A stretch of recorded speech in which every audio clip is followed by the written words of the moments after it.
welcome back to A Better World. This is your host, Mitchell J. Rabin, and we're very glad you're joining us again today. We're going to have another very interesting show. We are still in Santa Barbara at the Sacred Water Conference. We are looking at water from every point of view, basically, that we can conceive. We are looking at its sacredness, first and foremost. We are trying to define what it is. We are looking at the politics and the economics of water. We're looking at questions of purification, contamination, and availability, scarcity, who owns it, who distributes it, and what is really fair, and who is being served, and who is not. One of the spokespeople here, and one of the cherished participants, is Oren Lyons. Oren has been known worldwide for his work among Native peoples and his interface with all communities, spreading the word of peace and educating people about Native teachings and values. So we're very glad to have him with us. He is a leader in the Turtle Clan of the Haudenosaunee tribe, and it's really very much an honor for us to have him with us today, talking about these matters of water and actually whatever is closest to his heart at this moment. Hello, Oren. Thanks so much for being with us. Oh, thank you. So I called you Mitchell. Yeah. So, all right, Mitchell. So first of all, let me clarify my identity. Please. My name is Joat Gushel. I'm a Wolf Clan, but I'm borrowed into the Turtle Clan, and I'm a faith keeper in the Onondaga Council of Chiefs. And the larger organization is the Haudenosaunee. The French call us Iroquois, and the English call us Six Nation. So we have a lot of names, and within the Confederation itself, starting from the east are the Mohawks, the Oneidas, the Onondagas, who are the center fire, and the Cayugas to the west, and to the west of them, the Seneca Nation, and to the west of them, the Tuscarora. I see. So that Those are the Six Nations. And we're in New York, I would say basically New York, Ontario area. We have, right by the border. Well, we cross the border. We've probably got an equal number of citizens on both sides of the border. I see. And we number somewhere around 70,000 all told. I see. Really, really. Is there a preservation of the traditions there, Oren?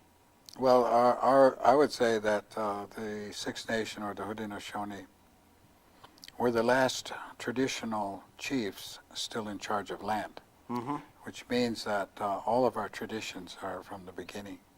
In other words, we have a direct line of 1,000 years of governance. Oh, is that so? That hasn't been any different than what it is today. Really, uninterrupted. Yes, we have a history eye, and we have a direct line back. So we have a lot of,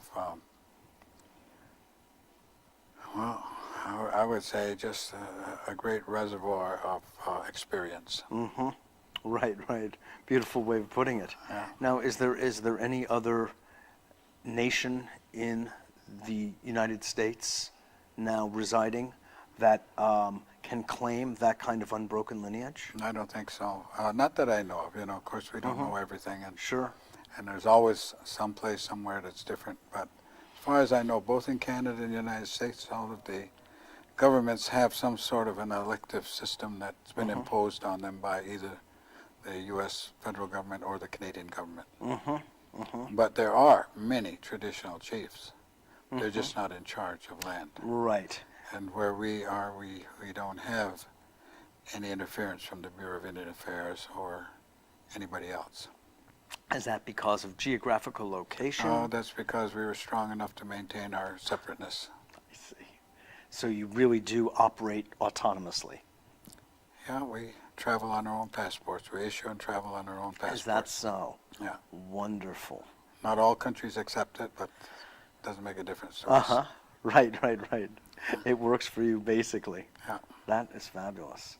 I remember Jake Swamp actually telling me a story about, I believe it was his son who got involved in an environmental issue near your land that involved General Motors was a very interesting yes, thing, and how you all gathered in a way, and even he told me the story of going to Detroit to the board meeting with them, and just won. So if that's any kind of example of your power, not to mention your maintaining autonomy, it's rather formidable. Well, we don't like to use the word power. We rather use the word strength.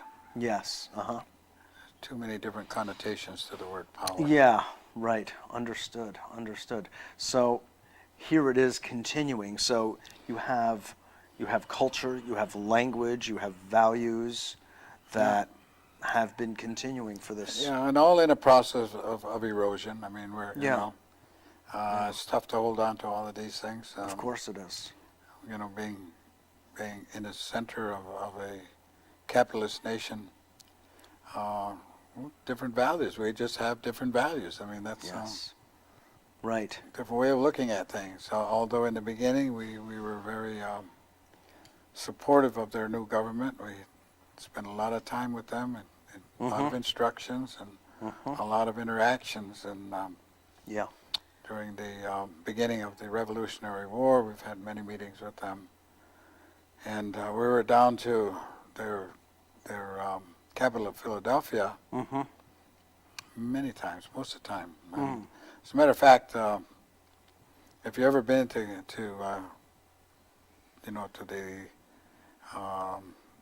their capital, their Independence Hall, where the Liberty Bell is, out in front there's a green out there. It's an open green. Yes. And that green, I believe it belongs to Six Nations. Is that so? Yeah, we were camping there so often that was our camp. Is it recognized as yours today? It's legal, Yeah. We just haven't bothered to make a land claim there. But, I see. but it sits. Well, it is also quite well known that Benjamin Franklin and Thomas Jefferson were ardent students of your nations. Yeah, and I think Franklin had also learned Mohawk, if I'm not mistaken. yeah, as a matter of fact, he could.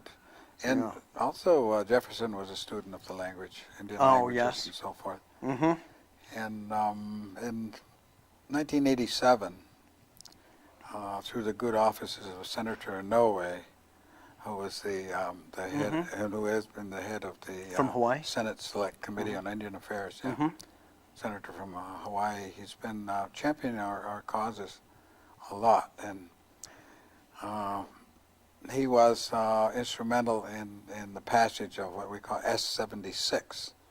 In 1987, the Congress and the Senate passed Resolution S76, which is a recognition of the contributions of the Haudenosaunee to the Constitution of the United States. Really? Yeah, it's recognized by both houses, and there was a lot of hearings, there was a lot of talk by a lot of experts and so forth, but in 1987, it was passed almost with full consent and full agreement from both houses.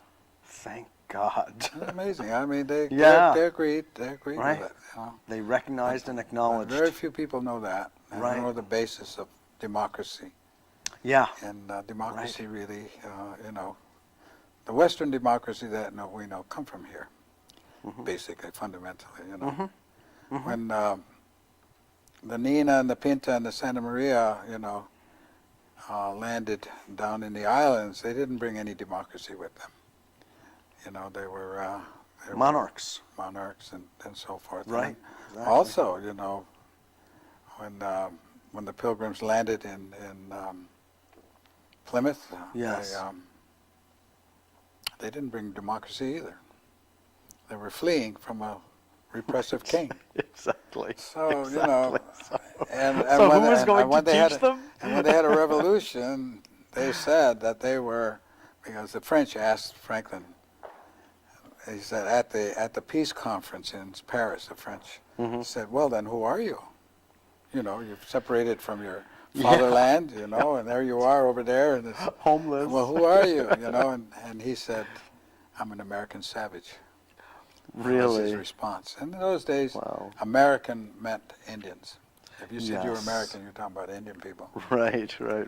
So anyway, Isn't it's that a long interesting? history. We've been in discussions with all of the governments of of all of the colonies over several 300 years.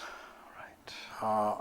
Meetings on land, meetings. We were well known. We knew each other very well. And when the revolution came, we were in a center position, and we lose either, no matter who wins. Right. You know, Right. It's like Red Jacket, a Seneca chief, said when they told him not to get involved in the War of 1812. He said, "Well, we have to."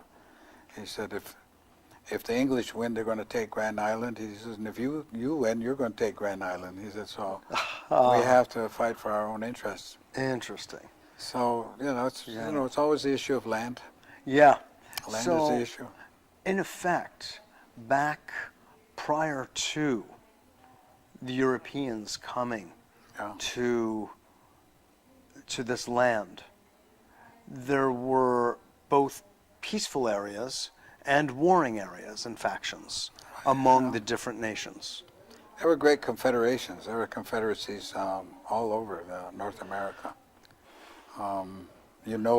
People, we're probably one of the best known, but the Lakota, they have their 7 nations, and coalitions down in what would now be North Carolina or Georgia. There were confederations there. There were confederations out west. In fact, that was the style that we had. And there was a lot of interaction, and occasionally there were conflicts, but they never were conflicts of, what would you say, occupation. There were conflicts over hunting grounds, or family, or whatever, but rarely did anybody occupy. They usually had their discussions and had the fights, and then withdrew to where they were. But they always made a peace. They always made a. I see. Just like any event happens. Right. So Or what happens usually in families. you have to have counselors and councils and so forth. So and democracy is a process that emanates from people. People have power. So in our Constitution, our process, it's really the people who raise the leaders, and people have the authority to remove them. So it's an old democracy, and what Franklin said was, he said, I don't find a seam here. I don't see how they pass power from one generation to the next. He said, I can't find a seam. He said, it seems as though their confederation is indissoluble. And he made that observation, and you were still here, Yeah. I mean, we're in a much more tattered. We've been through a lot of fights, and Sure. we're like an old alley cat, all scarred up with ragged ears and a lot of scars on us, but we're still here. Oh God, yes. Thank God. It's also been noted that one of the things that Jefferson and Franklin did not take from your native style of politics was the role of women. That had a very influential role in the outcomes, in the decision making, Well, direct or indirect. No, in the process of governance, tremendous balance. Yeah. Our Confederation came to life 1,000 years ago, was brought by a person, spiritual being, messenger, we call him, peacemaker. He has a name, and the only time you ever hear that name, that we speak that name, is when we raise leaders and when we tell the story, then you'll hear his name. But otherwise, we never mention his name. We call him the Great Peacemaker. And he came amongst us 1,000 years ago, brought peace. Long story, won't go into that. And I've heard the story. yeah, oh, you Very have. beautiful. If you talk with Jake, Yes, I heard in the original language. Yeah. Yeah. So he left us with instructions and a process of governance which balanced the male and female, the women and men. And so clan mothers, he put the clan mother as the leader, actually, in charge of the homeland, and she was in charge of her family, and she chose all the leaders, but the leaders had to be ratified by consensus, first by the clan, then by the Council of Chiefs, and finally by the Grand Council. So the person that's put up for a position has to be there on his own merit. It's not a competition. And he's judged, and he's very carefully judged. So that in the end, when they finally agree, he's gone through a long process, and hopefully he'll be able to do the work. If he doesn't, the clan mother has the power of recall. I see. Interesting. Very interesting. Now, is there any idea of ownership with your people? Yeah, I mean, respecting Certainly property, not land ownership. personal property. No, but no. personal property, yeah. Personal property, naturally, you know, everybody respects that. Land, no, not even your generation can own anything.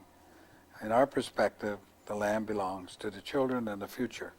So we, as each generation here, we're caretakers. We look after it to see that they have a place when their time is here. Yeah, so beautiful. So this is maybe one of the reasons Franklin perceived the indissoluble nature of your structure, distinct from ours, which has ownership, land ownership, at its core. Do you know what I mean? So, you know, the idea of enclosure from England, that came over pretty strongly, and once the revolution was over and they established themselves as an entity, they kind of reverted. And in the development of a new nation, they neglected to include women in either government or anywhere. In fact, they perceived them as chattel. you mean in the United States? In the new United States. Yes. They also were Right, the heavily new involved United in States. slavery, and Sure. you certainly can't have a free and independent nation with slaves. I mean, That's right. I don't know That's how do you justify any Contradiction in discussion like terms, that? I would say. So, Right. so all in all, Freedom for whom? yes. In other words, yeah. And the male dominated, and it was only in 1924 that the United States allowed the women to vote. Right. Exactly. This is just a little while ago. I know. So, nevertheless, they tried. They started out, and I think by the time of 1840, they kind of reverted back to themselves, and that's when the discussion about manifest destiny came about, and it became a very aggressive nation. Yeah. And today, they're all over. They're very, very aggressive today. Yeah, oh God. But they moved from that point. From about that point, Yeah. it's been a steady progress in the other direction. And it's disconcerting to us and to, in some cases, very bad for a lot of people. Of course. But I would say that the American public is probably most ignorant about their own history, and they're very much right now people. They don't think much about the future. They don't think much about the past, and Right. they're very much in the present, and that's difficult. Can get into a lot of trouble that way. Of course. One of the most remarkable things for me when I reflect on the history that you're referring to and meeting you now at this conference and other Native elders and others that I have met over the course of many years, I have always been so moved and impressed with the level of compassion and understanding that you have and others I've known have had for the white man who has come and raped and pillaged and plundered all the land and your peoples. And it's like a pillar, like a rock. You are still there, still extending a hand of brotherhood, saying, we are brothers. I mean, we no doubt are about that. brothers. We're brothers, and You and I may know that, we're but friends. many do not. And I'm just sharing with you how moving it is for many of us who have had the sensitivity and intelligence to look and see and connect. A lot of if you know what I mean. A lot of our people don't hold that view.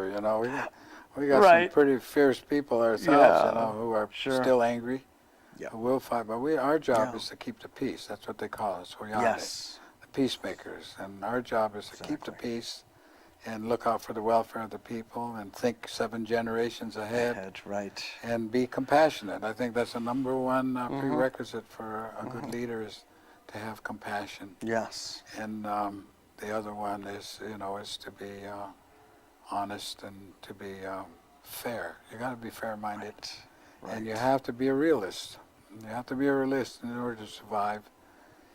And we've been lucky, but not so lucky if you look at the process. If the women are choosing the leaders and the balance is that way, you're going to get good leaders. Yes, right. I asked my uncle, Chief Shenandoah, I said, Uncle, I said, how come we're still here? I said, just looking at what's going on in our whole country. And he said simply, we've always had good leaders, he said. Wow. And that speaks to the process. That speaks to the democratic balance between male and female. Yep. And I think that probably in today's times, it's going to be the women who are going to make the big difference. And at least we know that they're going to really try. Yes. If they fail, then the children are going to try. Right. It's interesting because here we already conference about water and the sacredness in particular of water. And water is often related to the female. Well, it is, it's female. I mean, that's the moon's grandmother. She works with the water. So she's in here we are charge, talking about, the conservation of the proper use of, the proper respect for water. Yeah. And here you are saying that you believe it's going to be the woman who helps to move us out of this condition. She's going to try. She's going to try. Yeah. Like everybody else, she's pretty disgusted with what's happened up to this point and the direction that leadership has taken. Right. It's a real problem, and we're in serious times, and Sure. it'll work its way out. From a prophetic point of view, many people know of the Hopi prophecy and other native prophecies.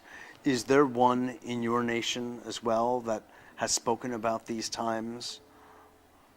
Yeah, sure, there is. We got a lot of them. Don't tell me. No, I'm kidding. Is there we anything you have think a that lot of them. we should know? Well, one of them, somebody asked here, what is the third message? I've kind of mentioned it. DAYO, who was a Seneca chief, had this message. And during the discourse that he had with, in the journey, spiritual journey he took, he was shown things. And he was instructed to tell us about what he was shown. And I'll just say several of them, but one, he was shown by the spiritual beings. He was taken on a journey, and they would say, what do you see? And it would be like a vignette. He would see, well, you could say maybe like a movie or something. What he saw in front of him, a scene, and he would just describe it. And he said at this one time, I see a man kneeling by a stream, and I see he's going to drink, and he's cupping the water in his hands, he said. And as he brings the water forward, then he was able to see the water just the way the man was, and it was filthy. It was filthy, it was oily, it had everything. You couldn't drink it, it was obvious, and the man dropped it. And then he said, well, I know that stream. I know that stream. He said, that stream is where I live. And they said, yes, and in time, that stream will be that way. And so he was shown all these different vignettes. And they're pretty, we are in the time of prophecy, and they're coming around, but they're not all here yet. So at the end of this, it was very discouraging to him, and he said, well then, if that's the case, he said, well, what's the use? And they said, well, when you get back, you tell your people what we told you, and tell them this, that these surely will happen. This will surely come. But tell your people, just don't let it be your generation. They said the generation that allows this to occur is going to suffer beyond all comprehension, and it's up to you. So it all comes right back to the people again. It's up to the people. Exactly. So it's in our hands. It's our choice, and we're either going to do it or we're not. But the consequence is there. Right. Right. Either right, way, right. either way, good consequence or bad. But we're the Exactly. ones that will determine that. Exactly. Exactly. So all we can do is bring the message. When you travel the world and speak, what is that the message that you are primarily delivering? On occasion, not all the time. Uh-huh. I'm pretty select. Here I am talking to a public that I don't know Yeah. who's taking this in here, and I don't know what effect that I have on them. Mm-hmm. But there is things that were prophesied and already happened, and much more coming. So we're at a point of coming to a fork or a point in the road where we have to make Yes. have to make definitions and Yeah. Decisions. it's absolutely and, Right. and we're here now. Right. So we try to bring the Yeah. message, but and encourage the people, because the people are the ones that are going to have to do it. And they have to have the determination, and they have to have the strength, and they have to have the compassion for life ahead. And In our last minute, is there anything in particular you feel that you might not have said just yet that you would like people to know of? well, water is the first law of life. That's why we're here. If you poison the water, then you'll die. It's as simple as that. And I think they said it very well here. Somebody said, water is absolute. It's a law, and if you abide by it, it's great. And if you don't, you suffer the consequences. Watch out. So Right. water is life, and we should love it, and we should protect it, and we should recognize it for what it is, because we're water. Water is us. Exactly. Isn't that true? Well, thank you so much for being on with us and sharing your thoughts and wisdom with us. Well, I hope it's helpful. Yeah, it is. Thank you. Thank you.